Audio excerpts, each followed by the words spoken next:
In the current near-tough economic times, individuals and enterprises alike are having to contend with the need for tax compliance. The tax clinics would actually address issues of distinguishing between the payments. Because right now, some people, when they pay license fees, when they pay for garbage collection, when they pay for parking, when they pay rent, they think that is part of taxation.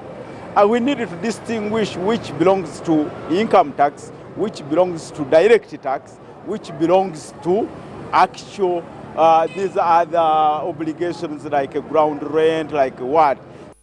However, tax experts insist that those keen on securing personal and business growth are better off complying with the various tax regimes. One of them is you are able to tender and supply government. If you are not compliant, it's one of the most difficult things. You can't get a tax clearance certificate. The government can't pay you their money because they require, before they can pay, you must have a tax identification number. Leave alone that, the big companies, the large taxpayers, they can only deal with the people who are compliant. It is also being argued that deliberate failure to ensure prompt tax obligations could easily ground your financial standing. The law gives us various options that we can use to enforce recovery of taxes. And some of these, the ones that we use mostly include issuance of agency notices, where we can recover money from your account in the bank.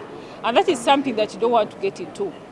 On the other hand, the desire to secure credit from a financial institution towards either capital operations or otherwise could easily be hampered as well. When the banks are giving loans, they want to deal with people who are compliant. Financial institutions have started coming to URA and asking, how is the status of this person?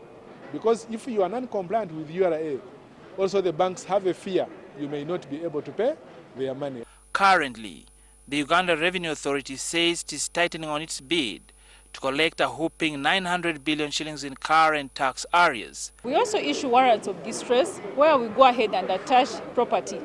After attachment, we sometimes sell the property. Now, these are some of the consequences that do arise when we have tax liability that is not paid by the taxpayer.